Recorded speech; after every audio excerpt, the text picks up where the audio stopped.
DNA 이중 나선의 비밀 1. 사진 한 장의 쾌거. DNA가 유전자의 핵심이라는 것을 인지한 때부터 세계 각국의 학자들은 이들 구조를 규명하는 데 총력을 기울였다. DNA 구조를 분석하는 것이 유전의 핵심을 찾는 가장 빠른 길이 되기 때문이다. 실제로 학자들의 예견대로 DNA가 이중 나선 구조로 되어 있다는 것이 발견된 순간부터 유전자 분야는 획기적으로 발전한다. 핵산 구조를 밝히는데 제일 먼저 도전장을 던진 사람은 1954년에 이미 노벨 화학상을 수상한 라이너스 폴링이었다. 그는 우선 자신이 노벨상을 수상하게 한 분야인 X선 회절 연구를 참조하여 분자의 축소 모형을 만들려고 시도했다. 그러나 그는 커다란 분자는 여러 번의 연결로 다양한 대칭을 이룰 것이라는 기존 학자들의 일반적인 관념에 문제가 있음을 발견했다. 폴링은 나선형이 당량이지만 비대칭인 두 물체의 일반적 관계를 표현한다는 것을 깨달았다. 단 하나의 세포 속에 들어있는 DNA를 풀어서 직선으로 펼치면 그 길이는 일반적으로 1.8에서 3m에 이른다. 특히 살아있는 모든 세포의 생식에서 중요한 역할을 담당하는 어떤 단백질 물질이 나선형 가닥처럼 생겼음을 볼 때 DNA 구조는 나선형이 틀림없다고 추측했다. 그의 예측은 정확했지만 그에게 노벨상이라는 두 번째의 과실은 돌아오지 않았다. 그가 DNA는 3중 나선형을 취한다고 발표했기 때문이다. 그의 모형은 2중 나선형이라는 정답에서 약간 벗어난 것이다. 그는 DNA 구조를 발견할 수 있는 가장 근접한 거리에 있었고 거의 정확하게 DNA 구조를 밝혔음에도 이 실수로 인해 두 번째 노벨상 수여 기회를 잃어버리고 단지 다른 연구팀이 DNA 구조를 발견하는 보조자로서 만족해야 했다. 그가 이와 같이 다소 틀린 결론을 내리게 된 배경에는 정치적인 이유도 있었다. 폴링은 1952년 킹스 칼리지에서 윌킨스가 찍었다는 DNA 분자의 X선 회절 사진을 직접 볼 예정이었다. 그러나 미국 국무성은 의회의 반미활동위원회의 권고에 따라 폴링의 정치적 견해가 자유주의라는 것을 이유로 여권을 갱신해 주지 않았다. 결국 폴링은 미국에 남았고 윌킨스의 사진을 보지 못한 채 DNA 분자를 3중 나선 모형으로 발표한 것이다. 그는 그 후 많은 정치 활동으로 더욱 바쁘게 지냈다. 그는 2차 세계대전이 끝난 뒤에 냉전 정책을 신랄하게 비판하고 핵실험 금지 조약을 주창했다. 그의 평화운동은 많은 호응을 얻어 1963년에 노벨 평화상을 수상하여 궁극적으로는 2개의 노벨상을 수상한 사람의 대열에 포함되었다. 결론을 먼저 말한다면 DNA가 이중 나선 구조로 되어 있다는 것을 밝힌 사람은 크릭과 왓슨이다. 한마디로 말하면 이들에 의해 유전자 분야는 한 단계 업그레이드되며 현대의 유전학이 새로운 길로 들어서게 만든다. DNA 나선 구조를 밝힌 쌍두마차 중의 한 명인 크릭은 영국 노샘프턴에서 구두 공장을 운영하는 부모로부터 태어났다. 크릭은 어릴 때부터 과학에 큰 흥미를 보여 부모는 크릭이 8세 때 어린이 백과사전을 사주었다. 크릭이 우주에 관해 끊임없이 질문을 던져 일일이 답을 해줄 수 없었기 때문이다. 1937년 런던의 유니버시티 칼리지에서 물리학과를 졸업한 후 그는 대학원에서 수력학을 공부했다. 학자들은 그가 유전자 분야, 즉 생물학을 전공하지 않고 물리학을 전공했다는 것이 생물학에서 성공할 수 있었던 이유 중에 하나라고 믿는다. 제2차 세계대전 때 크릭은 해군 연구소에서 일하면서 자기 기뢰와 음향 기뢰를 설계했다. 전쟁이 끝나고 30세가 된 크릭은 자신의 미래를 당시에 획기적인 발전이 이뤄지고 있는 생물학에 투입하기로 했다. 그는 그 중에서도 생명이 없는 원자들이 어떻게 생명을 만들어내고 생물들이 자신의 특성을 어떻게 후손에 전달하는지 아무도 모르고 있으므로 자신이 해결해 보겠다고 생각했다. 당대의 크릭은 다소 괴짜로 불릴만 했는데 그것은 물리학에서 생물학으로 전향한 극소수의 젊은이 중 한 명이기 때문이다. 1946년 크릭은 스트레인지 웨이즈 연구소에서 세포질의 물리적 성질을 연구하는 임무에 투입되었다. 그는 생명을 이해하기 위해 유전자의 분자 구조를 발견하는 것이 중요하다고 생각했다. 그런데 크릭은 X선 회절을 이용해 단백질의 구조를 연구하기 위한 연구팀이 케임브리지 대학의 캐번디시 연구소에 설립될 예정이라는 사실을 알고 1949년 다시 대학원생이 되어 캐번디시 연구소에서 단백질의 3차원 구조를 배웠다. 한편 케임브리지 대학의 제임스 왓슨은 22살의 나이에 인디애나 대학에서 박사학위를 받은 후 미국 정부 장학금으로 덴마크의 코펜하겐으로 갔다. 추후에 그는 덴마크로 가면서 생명의 비밀을 발견하겠다는 생각을 품고 있었다고 말했다. 고리따분한 학자로 그냥 늙어가는 것이 아니라 유명한 사람이 되고 싶다는 열망이었다. 당대의 DNA의 X선 회절 연구의 최전선에 있던 사람은 윌킨스와 프랭클린이었다. 그들은 런던의 킹스 칼리지의 생물학부에서 연구하고 있었다. 1951년 봄 윌킨스의 강연을 들은 왓슨은 X선 회절 사진을 해석하는 법을 배우기 위해 워싱턴에 있던 국비장학사무국의 허락도 받지 않고 캐번디시 연구소로 달려가 X선 결정학을 연구하는 일을 얻었다. 그곳에는 크릭이 1949년부터 일하고 있었다. 캐번디시 연구소를 총괄하는 사람은 1915년에 X선 회절 연구로 노벨상을 받은 물리학자 윌리엄 로렌스 브래그였다. 캐번디시에서 왓슨이 맡은 과제는 근육 중에 있는 미오글로빈이라는 단백질의 복잡한 구조를 밝히는 것이었다. 그러나 윌킨스와 크릭처럼 왓슨 역시 X선 회절이 DNA 원자들의 배열을 밝히는데 도움을 줄 것이라고 생각하고 있었다.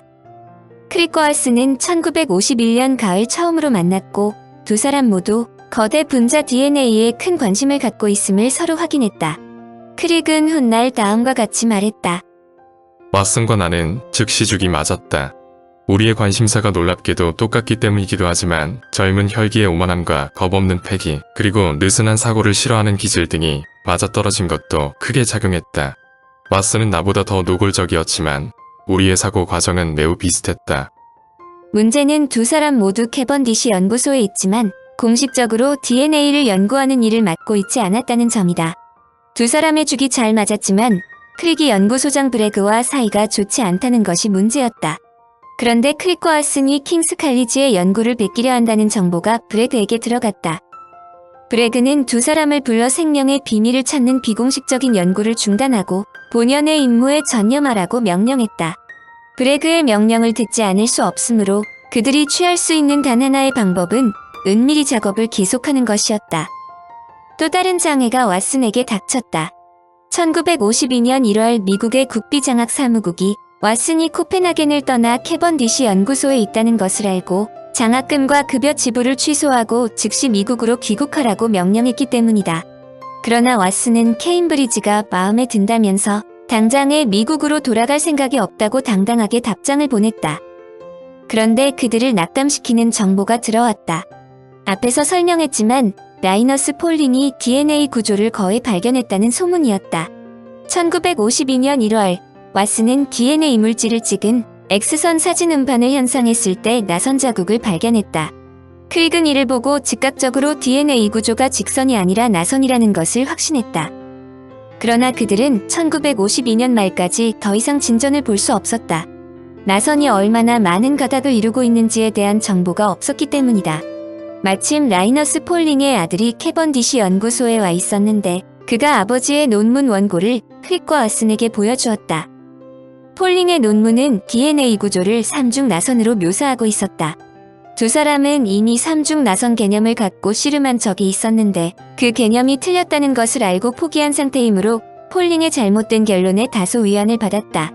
문제는 폴링이 자신의 실수를 깨달으면 즉시 연구에 박차를 가해 올바른 구조를 발견할 수 있다는 점이다. 한마디로 폴링이 옳은 결론을 내릴 때까지의 시간이 얼마 없었다. 그들은 자신들의 결론과 문제점을 갖고 최후로 브래그에게 찾아가 단판을 했다. 폴링보다 앞서 DNA 구조를 밝히려면 시간이 촉박하니 연구할 수 있도록 허가해 달라는 것이다. 그들은 폴링이 자기의 실수를 알아차리는데 6주 이상 걸리지 않을 것이라고도 말했다.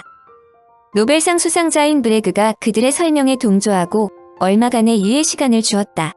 연구소장인 브래그가 그들의 DNA 구조 분석에 대한 연구를 인정했으므로 두 사람이 맨 처음으로 해야 할 일은 윌킨스와 프랭클린이 연구한 최신 결과를 얻는 것이다.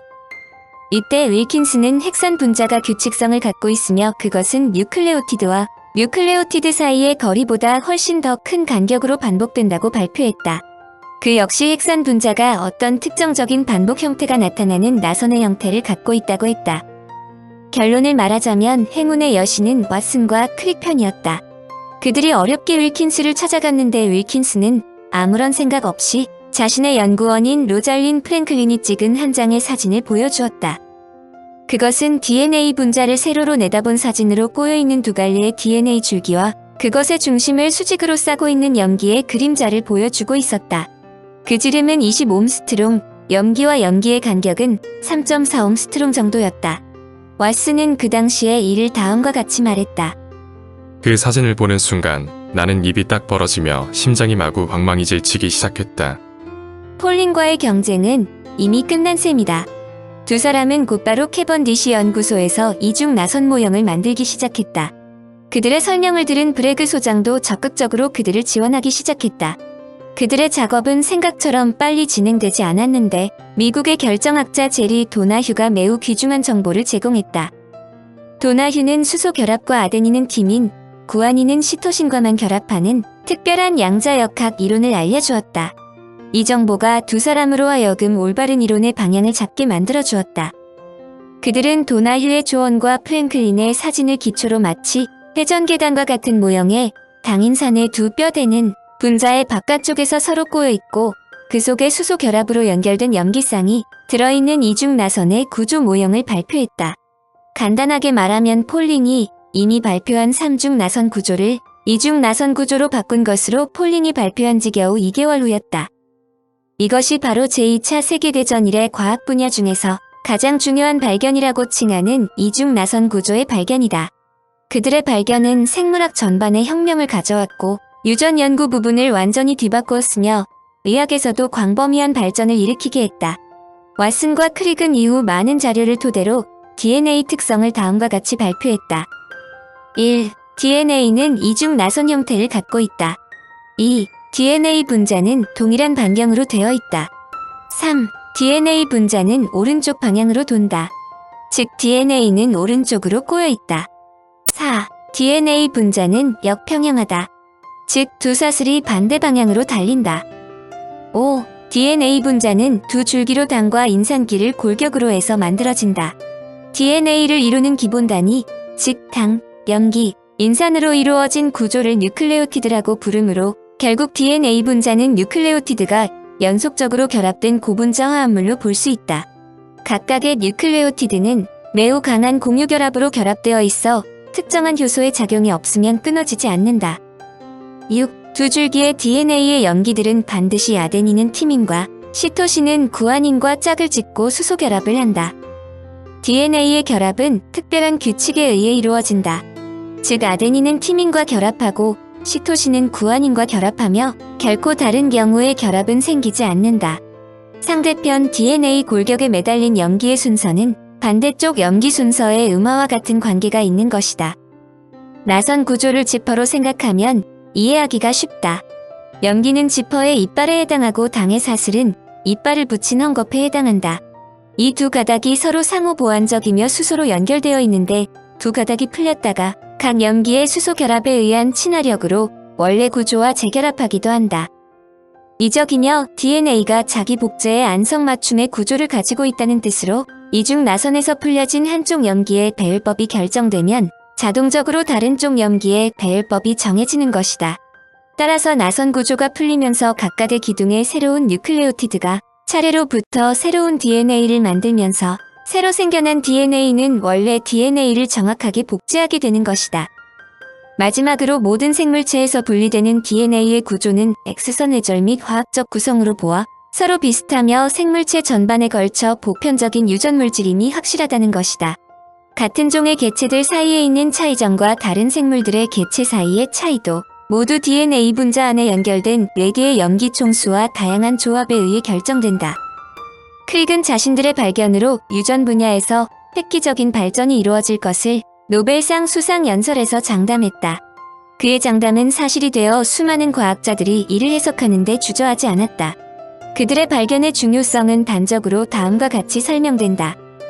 오늘날 새로운 바이러스 게놈의 전체 염기 서열이 발견되어 사스 같은 발생에 빠르게 대처할 수 있다. 운이 좋으면 언젠가 마찬가지로 유행성 독감을 막을 것이다. 우리는 게놈과 진화 개통수를 그릴 수 있으며 범죄 현장을 조사하고 남아있는 DNA를 이용해 누가 거기 있었는지 알 수 있다. 또한 식물을 더 건강하게 개조할 수 있고 효모균을 이용해 중요한 약을 만들 수 있다. 왓슨과 크릭의 DNA 구조 설명이 없었다면 이런 일은 일어나지 않았을 것이다.